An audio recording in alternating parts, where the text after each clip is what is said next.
میخوایم بریم سراغ موضوعی که دقت کرده باشین از اول امروز هم بیشتر داریم در مورد دیزاین صحبت میکنیم، ولی بعضی از مسائل هستن که مسائل جانبی در واقع طراحی تایپ یا حوزه تایپ هستن. اینکه اصلا چطور وقتی به من سفارش داده میشه باید رفتار کنم، یک روند طراحی چه شکلی پیش میره، چطور میتونم با سفارش دهنده گفتگو داشته باشم، باهاش در تعامل باشم که بتونم تایپ درستی رو طراحی کنم. به همین خاطر آقای رضا بختیاری فرد و آقای مهدی ارشادی قراره در مورد این موضوع با ما صحبت کنن، برخی از پروژه هایی که داشتن رو با ما مرسی. همراه شما. خب بازم سلام به همگی. من پی فونت برنا هم. بیاید هم دیگر پیدا کنیم.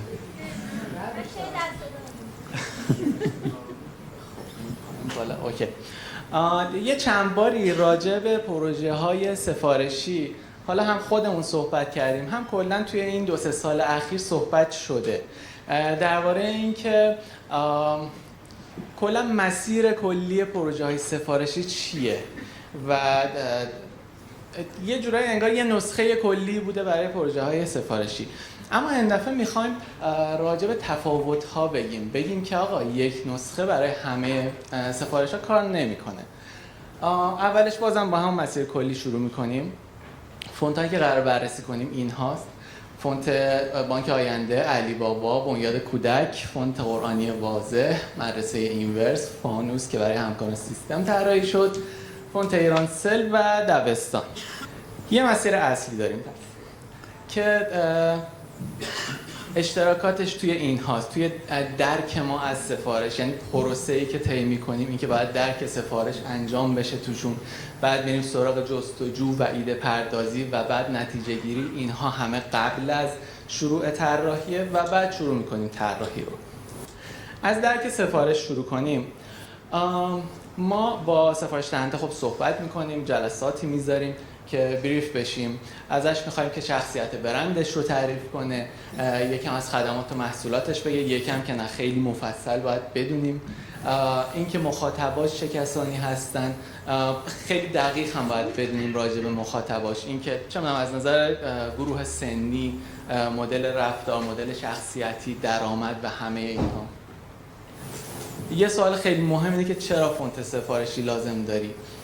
موضوع اینه که توی چند سال اخیر احتمالا هممون دیدیم که برندهای فونت سفارش دادن که شاید یکم سختگیرانه نگاه کنیم، انگار لازم نداشتن، انگار برای پوز دادن مثلا فونت سفارش دادن. حالا من نمیدونم واقعا پوز دادن داره یا نه، اما یکم ما خلاصه روی این چیز کردیم، تمرکز کردیم، گیر میدیم به سفارش دهنده که آقا تو واقعا نیازت چیه؟ چرا فونت سفارشی لازم داری؟ از فونت کجاها قرار استفاده کنی؟ وب، اپ، نمیدونم چاپ، محیط خاصی وجود داره، متریال خاصی وجود داره، اینها رو بدونیم برای طراحی و در نهایت چقدر وقت داریم.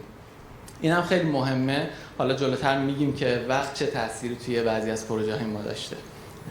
توی بحث جستجو، یعنی ما دیتاها رو از سفارش دهنده میگیریم، حالا از نگاه طراح، از دید این که ما میخوایم حالا طراحی فونت کنیم، این مسیر رو طی میکنیم که حالا محصولات و خدمات برند رو از نگاه یک تایپ دیزاینر بررسی میکنیم، میریم رقبای برند رو میبینیم و فونت هایی که استفاده میکنن رو بررسی میکنیم که ببینیم آیا فونت هایی که استفاده میکنن دلیلی داره، انتخابش، سفارشش آیا کمکی به ما میتونه بکنه، و حروف و کلمات پرتکرار اون برند و اون حوزه کاری که برند توش فعاله رو هم بررسی میکنیم.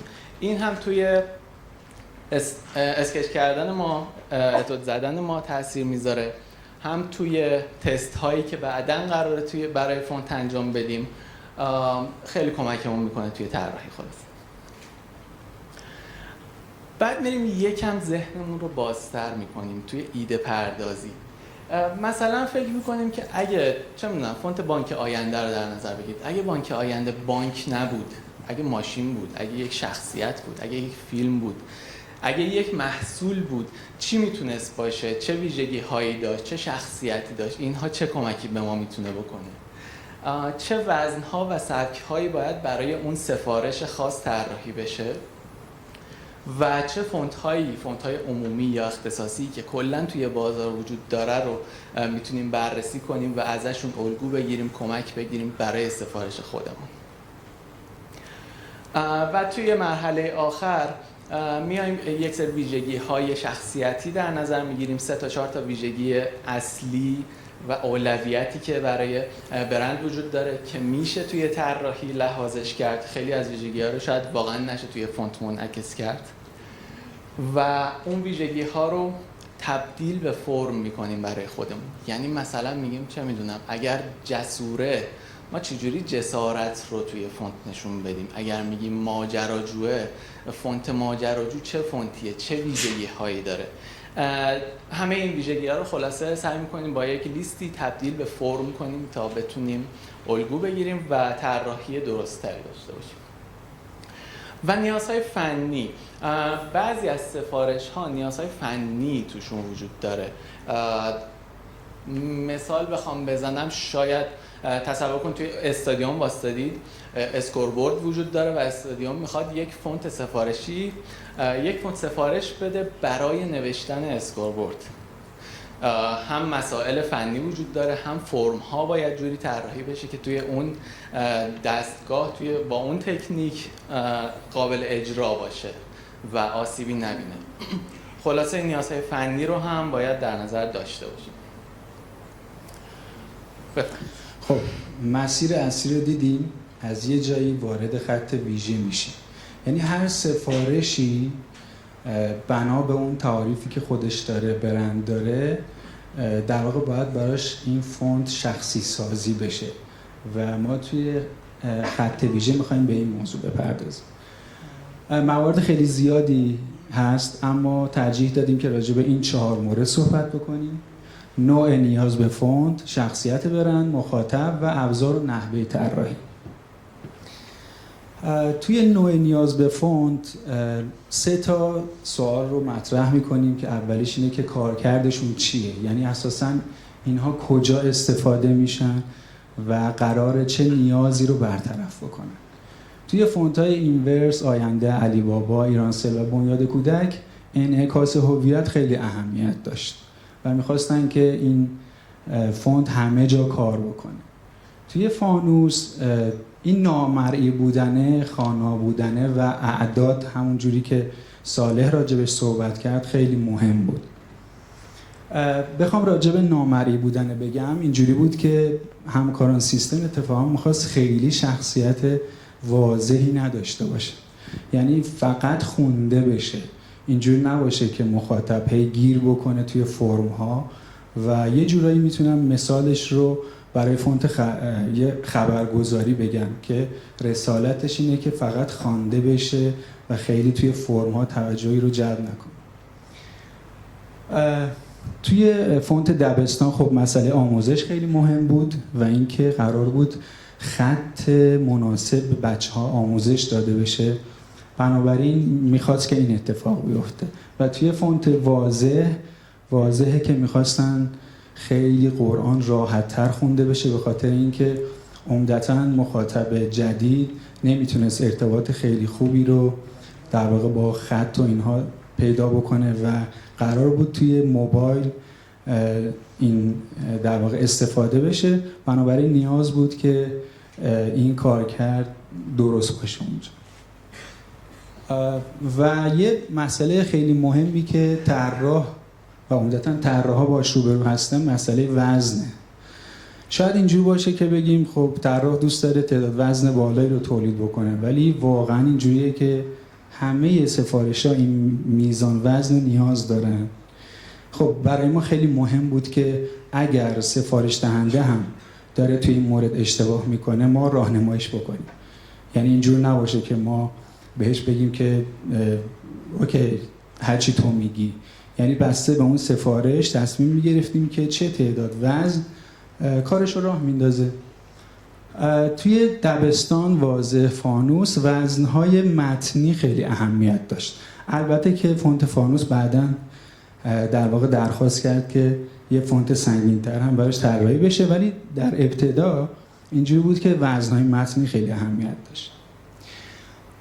در علی بابا و آینده قرار بود که مسئله تبلیغات توی چاپ و فضای وب استفاده بشه اینها و ما میخواستیم که هم توی تبلیغات درست کار بکنه و هم توی فضای متنی که خب ساله هم راجع بهش اشاره کرد که علی بابا هر دوی اینها رو داره، هم از منظر شخصیت داره در واقع اون پوشش رو میده، هم از نظر متنی میتونه این امکان رو در واقع فراهم کنه و تعداد 4 تا وزن براش مناسب بود.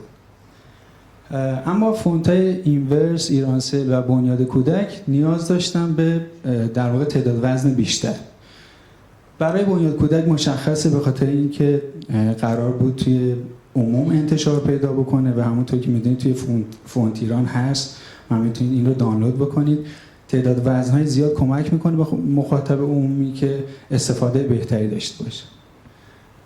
مسئله اینورس اینجوری بود که میخواست توی سوشال مدیا و فضاهای مختلف ریسپانسیو باشه و نیاز داشت که وزن‌های زیادی براش طراحی بشه.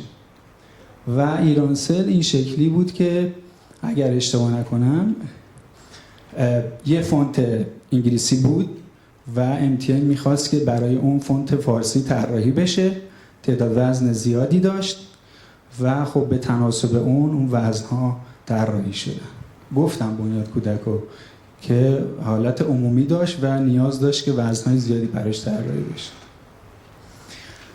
یه مسئله خیلی مهمی که هست اینه که توی فونت انگلیسی در واقع تو بعضی فونت های فارسی ما اینجوری هستن که ما یه فونتی رو انتخاب میکنیم و هماهنگ با فارسی بهش اضافه میکنیم، اما توی سفارش اینورس این شکلی نبود و از ما میخواست خیلی جدیتر به این مسئله بپردازیم به خاطر اینکه نیاز داشت. یعنی اینورس این شکلی بود که میخواست خارج از ایران هم مخاطب در واقع اون رو رصد میکرد و میخواست داشته باشه، بنابراین نیازش این بود که به طور تخصصی راجع به فونت لاتین هم طراحی صورت بگیره. خب تفاوت بعدی شخصیت برند ها بود. حالا من نمیخوام دونه دونه اینها رو بگم چون معلومه میتونید خودتون مقایسه کنید، ولی واقعیت اینه که شخصیت های کاملا متفاوتی برای برند ها ما داشتیم، برند هایی که سفارش دهنده بودن و همینها باعث میشد که خب ما راه حل های متفاوتی طبیعتا داشته باشیم. به طور مثال علی بابایی که ماجراجو و شگفت انگیزه طبیعتاً هم از نظر فرمی و شخصیتی فونت متفاوتی لازم داره، هم از نظر پروسه دیزاین نسبت به طور مثال بانک آینده که داره میگه من مؤدب و پاسخگوام، شخصیت‌های متفاوتی اینها دارم و طبیعتاً کل مسیر رو تحت شعاع قرار میدن. بکنم خب یه مسئله بسیار مهم دیگه ای هم که هست مخاطبه، یعنی ما باید درک درستی از مخاطب داشته باشیم. مصرف کننده این فونت سفارشی کی و از سفارش دهنده میخواستیم که راجع به این قشنگ به ما اطلاعات بده، اگر هم نمیداد یا کوتاهی میکرد اصرار داشتیم که این اتفاق بیفته. توی فونت فانوس کاربرات ساعتهای زیادی رو پشت نرم افزار بودن و این نیاز بود که خیلی مخلص متناسب با در واقع اون مخاطب این طراحی انجام بشه. از نمایشگرهای مختلفی استفاده می‌کردن، بنابراین فونت باید جوری طراحی می‌شد تا در فواصل مختلف و ساعت‌های زمانی زیاد این چشم رو خسته نکنه و مخاطب بتونه ارتباط خوبی با این فونت بگیره. مسئله بنیاد کودک جذب حامیان بزرگسال بود برای تامین در واقع نیازهای کسایی که کم برخوردار هستند. البته که در ادامه ما یک استایلی برای فضای کودک و نوجوان هم طراحی کردیم که بتونه اون فضا رو هم پوشش بده. آینده، علی بابا، ایرانسل خب جامعه بزرگتری داشتن و اینجا تصمیم گرفتیم که یه مقدار در واقع مخاطب رو گسترده تر ببینیم و نیاز طراحی اونها رو برطرف بکنیم. توی واضح خب طبیعتاً مسلمانان مخاطب بودن و مسئله این که بتونیم رعایت بکنیم نکات و مسائل فنی که توی خود فونت حضور داره. حالا اینجا رو رضا باز میتونه یکم بیشتر روش توضیح بده. آره، واضح برای طبیعتا مسلمان‌ها بود، کسایی که میخوان قرآن رو مطالعه بکنن و یک بازه سنی هم حدوداً در نظر گرفته بودیم براش که جوانها و نوجوانها بودن. یعنی هدف پروژه واضح که به ما سفارش دادن این بود که بتونیم افرادی که خب با اون خط قدیمی دیگه کم کم دارن بیگانه میشن، الان داریم میبینیم اپلیکیشن ها رو که 24 دست جوونا و نوجوانا و دست خودمونه، همه با فونت یکان و ایران سنس و فونت های بسیار ساده تری نسبت به خط قرآن وجود داره و من یه تینیجری رو تصور میکنم که الان قرآن عثمان طاها وا کنه واقعا بترسه از خوندنش. هدف این پروژه این بود که یه کاری کنیم وقتی که صفحه قرآن باز میشه با اون همه اعراب و نمیدونم اصلا زبونی که نمیشه خوندش و نمیشه فهمیدش در اصل بتونه ارتباط برقرار کنه و آدم‌ها رو توی اون بازه جذب کنه برای خوندنش. توی فونت اینورس اساساً مسئله‌ای که داشت این بود که ما چرا فونت مخصوص به خودمون رو نداریم، با اینکه خودمون داریم در واقع مهارت رو یاد دیزاینرها میدیم، اما خودمون این فونت رو به صورت واحد توی در واقع برند خودمون نداریم. بنابراین تلاش شد که این مخاطب خوب دیده بشه. حتی اون مسئله‌ای که صالح راجع به ریال و تومن و اینها یکم صحبت کردیم، حتی صحبتش هم شد، اینجوری بود که ما یک ساین تومن هم براشون طراحی کردیم. اعداد براشون خیلی مهم بود و بنابراین تلاش کردیم که توی اینجا هم به این مسئله پرداخته بشه.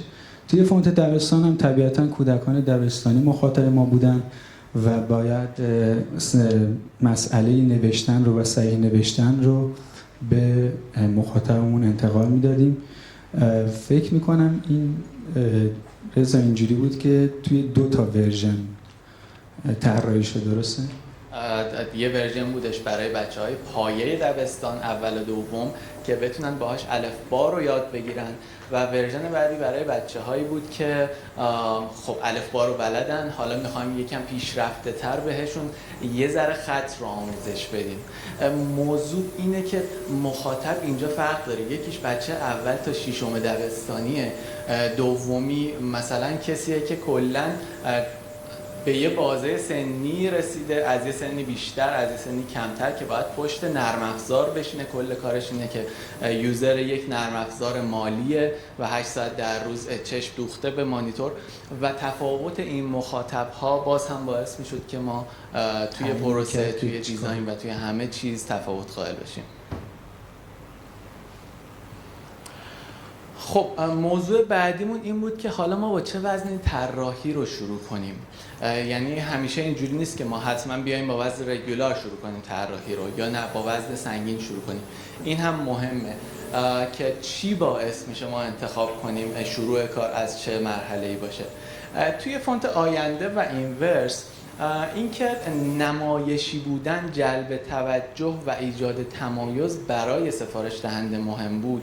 ما اومدیم فونت رو با وزن سنگین شروع کردیم که اون شخصیت پردازیه رو بیشتر توش اعمال کنیم و یه چیزم موضوع این بود که فکر میکنم محدودیت زمانی هم بود که میخواستن فونت زودتر به دستشون برسه برای کمپین های تبلیغاتی و سوشال میدیا و اینها و ترجیح میدادن با وزن سنگین شروع کنن که هویت بیشتر منعکس میشه. اما توی پروژه های دیگه وزن رگولار بیشتر مهم بود. حالا توی بعضیاش که کلا وزن سنگین نداریم مثل دبستان و واضح و فانوس، اما در کل اینجوری بود که انتقال محتوا، انتقال پیام خیلی اولویت داشت تا جلب توجه و ایجاد و تمایز. پس ما باید طراحی رو با وزن رگولار شروع می‌کردیم تا مطمئن شیم که اون وزن که مهمترین وزنه برای سفارش دهنده به بهترین شکل کار کنه.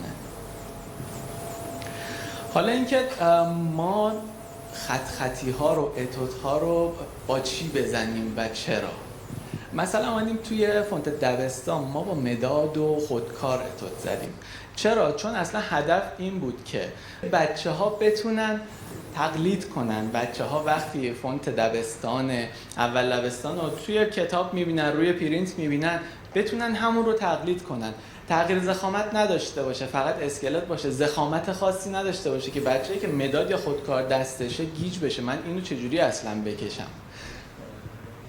توی پروژه آینده و واضح، بانک آینده و فونت قرآنی واضح، قرار بود که حالا توی واضح که اصولاً فونت قرآنی بود و این تم مذهبی و کلاسیک و سنتیش باعث میشد که ما ذهنمون بره سمت خب الگو برداری از خطوط خوشنویسی که اصولاً توی قرآن هم زیاد استفاده میشه و باعث شد که ما از الخطات یا ماژیک نوک تخت یا حالا شکل احتمالاً بیشتر واضحش قلمنه استفاده کنیم.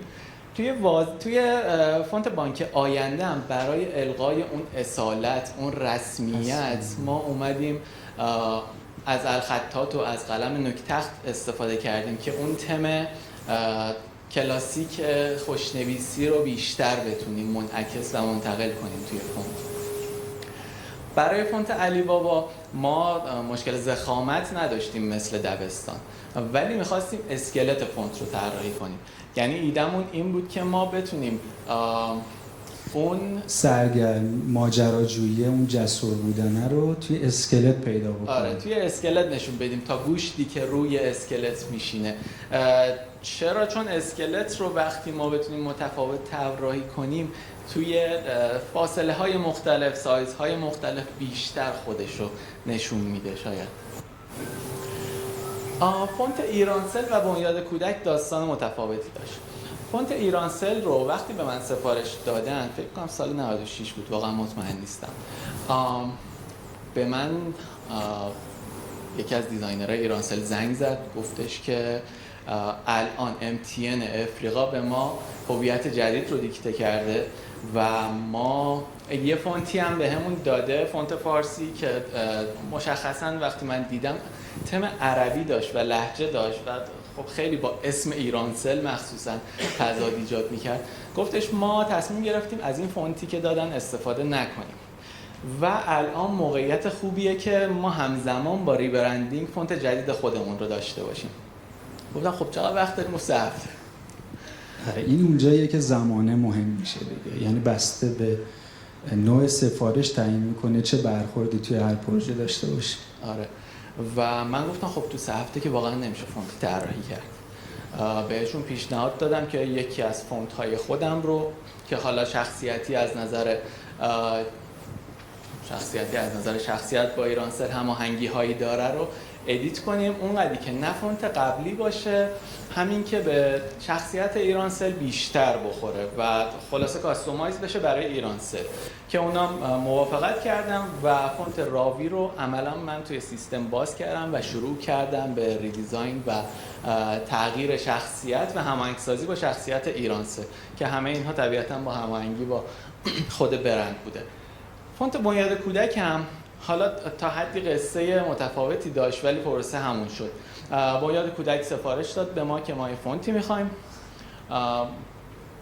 زمانشون کم بود، زمان نداریم. گفت اصلا اینجوری بودن که یه فونت آماده اگه داری بده بریم بپیچ بریم. گفتن خب نه، این اولا شدنی نیست، یعنی به درد شما نمیخوره همچین چیزی که یه فونت آماده‌ای که برای یک هدف دیگه ای شاید طراحی شده رو شما بخواید استفاده کنید و باید طبیعتاً با شخصیت شما هماهنگ باشه. دوم که نداریم. تنها چیزی که به ذهنم رسید اینه که مهدی یه فونتی طراحی کرده بود، آخرای کارش هم بود یا شاید تموم شده بود، ولی یه وزنش کامل بود. آره، یعنی یه وزنش و پیشنهاد دادم همچین کاری میتونیم بکنیم چون فونت هم شخصیتاً میخورد به شخصیت ایران بنیاد کودک. گفتم که میتونیم روی اون کار کنیم تا به تایملاین شما برسیم که موافقت کردم و خب باز هم اون اینجوری بود که ما توی سیستم همه چیز رو ادیت و طراحی و ریدیزاین کردیم. برای فونت اینورس کلا پروسه ترکیبی بود. یعنی ما برای اینکه فونت خب با اکسترا بلک شروع کردیم دیزاینش رو، می‌خواستیم اون ضخامت منتقل بشه توی دیزاینمون، توی خطیامون باشه، با یک ماژیک نوک تخت دیزاین می‌کردیم، با یک ماژیک نوک‌گر ادیتش می‌کردیم، بهش جزئیات اضافه می‌کردیم و توی این پروسه فارسی طراحی شد. و بعد برای اینکه ما فونت انگلیسی رو طراحی کنیم، خب ما بیس فارسی رو داشتیم، همه اساس دیزاینش در اومده بود و خب اومدیم انگلیسی رو عملا توی سیستم طراحی کردیم و یک نیم نگاهی هم به یک فونت دیگه داشتیم. چرا؟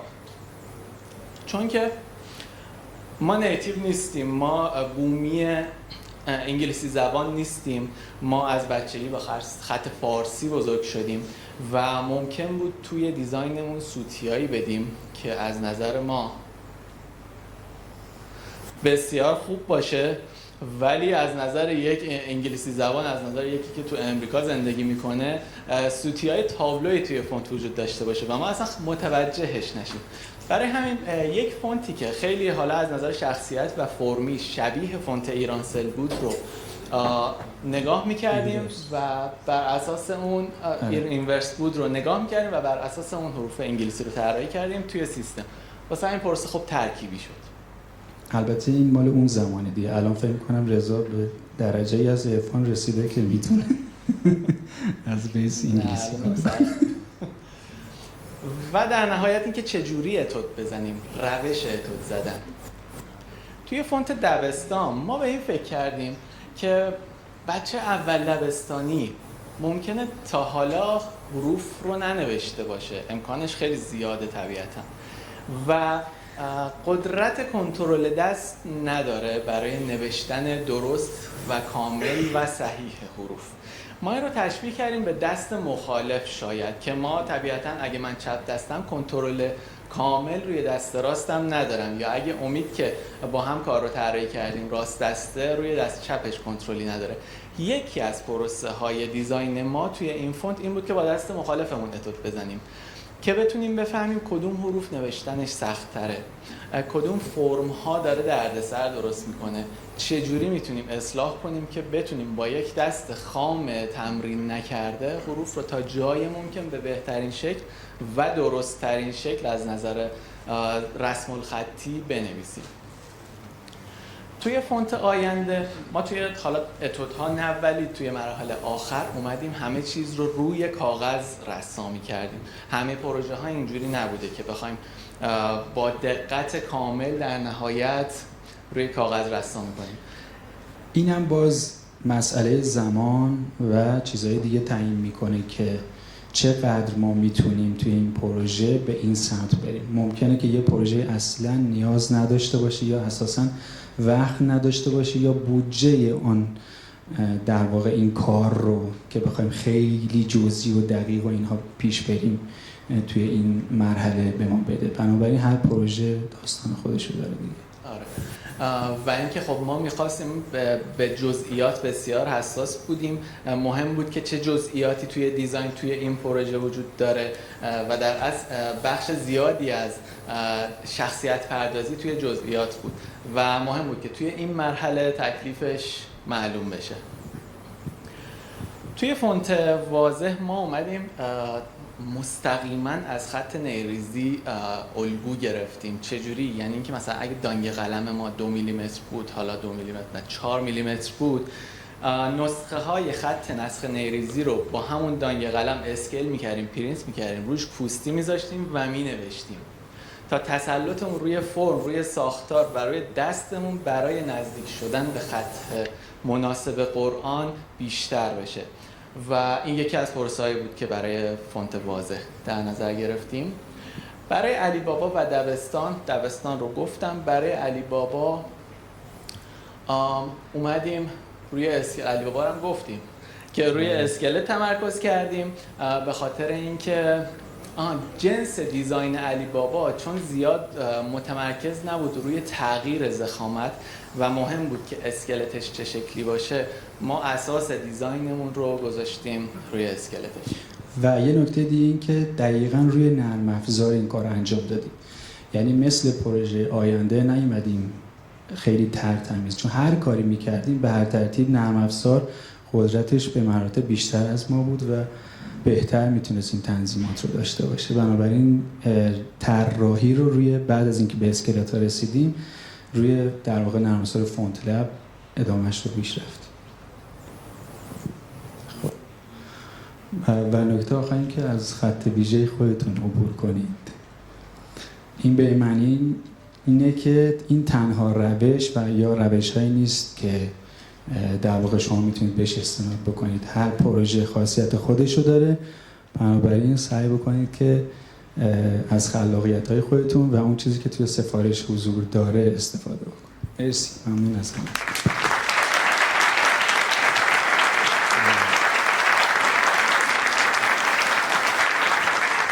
حالا اگه سوالی هست بتونید پاسخ بدیم خوشحال میشم. ببخشید فکر کنم فقط توی مدرسه اینورس فرمودین که فونت لاتین هم باش هماهنگ کردین. بقیه نیازی نبود که مثلا فونت لاتینی باش هماهنگ و همسو بشه؟ ببینید فونت اینورس در اصل مدرسه اینورس چون قرار بود خدمات آموزشیشو بعداً توی برنامه بلند مدت ترش اون سال این بود که خدمات آموزشی رو صادر کنه توی کشورهای حالا امریکا، توی دبی یا کشورهای دیگه، لازم بود که اون هویت مستقیما و درست منعکس شه توی حروف انگلیسیش. در صورتی که بقیه سفارش ها مثلا بخوام بگم چه میدونم فونت واضح که فونت قرآنیه طبیعتا انگلیسی نمیخواد، فونت دبستان که قرار به بچه‌ها حروف پارسی رو زبان فارسی رو آموزش بده طبیعتا انگلیسی نمیخواد، یا فونت ایرانسل که انگلیسی داشت. یعنی تنها سفارشی بین اینها که نیاز داشت فونت انگلیسی طراحی کنیم براش اینورس بود. بعد عذر میخوام اگر مثلا فونتی به شما سفارش داده بشه، توصیه‌ای هم بخواد بشه، شما میتونین این همسویه یکی از فونت‌های لاتین رو بهشون مثلا همراهی بکنین، بگین این فونت هم نشینی داره از لاتین، چون اینا یکم مشکل به هر حال همسو کردنش. انقدر فونت زیادی وجود داره که تقریبا ما میتونیم برای فونتایی که طراحی میکنیم فونت مناسب و یا خیلی نزدیک رو بهش انتخاب بکنیم، اما ممکنه یه تنظیمات و یه اندازه هایی تغییر بکنه که متناسب بشه با فونت فارسی، ولی نه اینجوری نیست که رها بخوایم بکنیم، اونم بازم بسته به سفارش و اون پروژه داره دیگه. سلام. جون سند هستم، طراح گرافیک. یه سوال برای طراحی فونت، یه الگویی داریم دیگه، ما یه چارچوبی داریم. این چارچوبا رو کی میتونیم بشکنیم و اینکه میشکنیمش باید رو چی تاثیر داشته باشه؟ مثلا روی فونت‌های متنی برای خوانایی، روی فونت‌های نمایشی مثلا اشکال هندسیشه برای زیباییشه. اینا چه جوری اصلا میشه شکون نمیشه شکون و اینکه میشکنیمش باید رو چی تاثیر بذاره؟ کل حرف ما این بود که اینجا داریم میگیم چارچوب ها جواب نمیده و هر پروژه‌ای نیاز به چارچوب مسیر خودشو داره، خط ویژه خودشو لازم داره، پس قطعا باید بشکنیم. بعد اینی که میشکنیم، همین که گفتم توی فونتای نمایشی، این باید روی زیباییش بشکنیم یا روی خواناییش؟ اصلا نمیتونم بگم، یعنی هر پروژه‌ای با پروژه بغلیش فرق داره. شما باید ببینید چی تعریف کردید، چه مسئله‌ای تعریف کردید یا مسئله‌ای براتون تعریف شده برای اون کار و راه حل برای اون ارائه بدید. یعنی بازم این توی شخصیت برند تاثیر داره؟ یه مثالی بزن. توی فونت آینده شاید خیلی میتونست جذابتر طراحی بشه، اما مسئله اینه که یک بانکه، ممکنه یکی دو روز سر صدا داشته باشه، اوکی خیلی جذاب بود، ولی چقدر کار میکنه این خیلی اهمیت داره. یه وزیر امور خارجه ممکنه که سوار یه ماشین آفرود هم بشه، ولی چقدر میتونه ایمنی داشته باشه، اساساً چقدر میتونه از این ماشین آفرود هر روز استفاده بکنه. پس بنابراین اون کار کرد و اون نیازه خیلی اهمیت پیدا میکنه و این توی سفارش مطرح میشه دیگه. چجوریه؟ سوال؟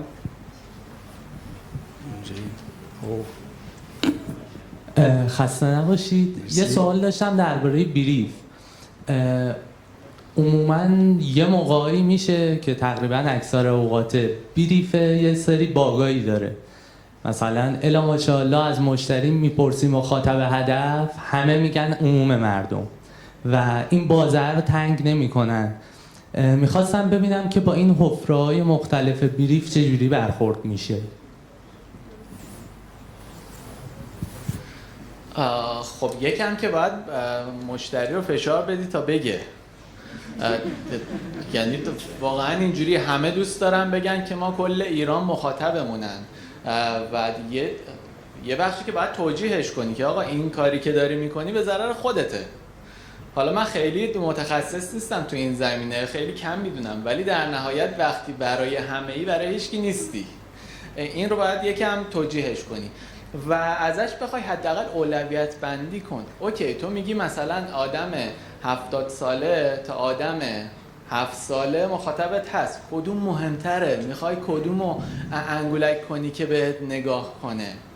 و این شکلی خلاصه باید هی چیز کنی دیگه، یا خودت به یه نتیجه‌ای برسی و بری امضا رو بگیری از سفارش دهنده، اوکی رو بگیری ازش، وگرنه بلا تکلیفی واقعا نتیجه نمیده. سلام علیکم. سلام علیکم. سوالی که من داشتم یه خورده در راستای داستانیه که توضیح دادید درباره نیاز مشتری در قبال سفارش فونت، ولی خب الان سوالی که دارم اینه که شما یه کانال زده بودی در رابطه با اینکه مخاطب بیان بپرسن این فونت ها چیه، که خیلی قاطی پاتی هم توش هست، هم از این فونت هایی که وجود داشت آره سوال پرسیده بودن، هم مثلا یه سری سند فرستادن گفته این فونتش چیه.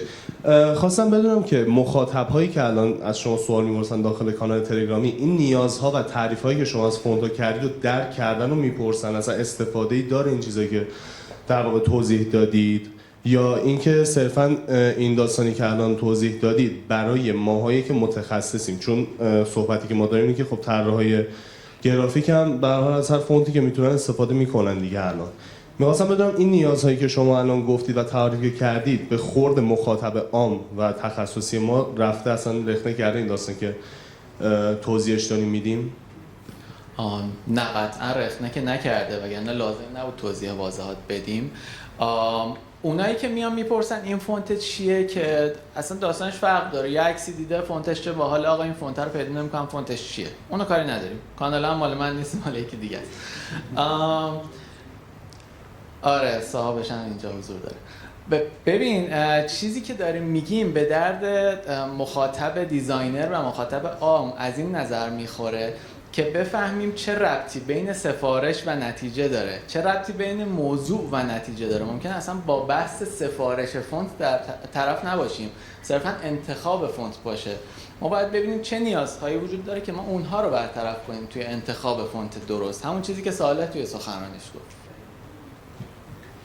دقیقاً صالح هم اشاره کرد علی بابا و فانوس که متعلق به همکاران سیستمه. نکته اینه که سفارش دهنده‌ای که ما باش روبرو بودیم خیلی آشنا بود به این مسائل و احتمالاً اون خیلی تاثیر خیلی خوبی داشته و این رفت و برگشته و این تعامل خیلی خوب انجام شده، یعنی به نسبت پروژه های دیگه متفاوت بود و کسی که در واقع سفارش رو به ما داده بود خودش هم آشنایی خیلی خوبی با این زمینه داشت و به نظرم آره میتونه کمک بکنه توی این مسئله. مرسی.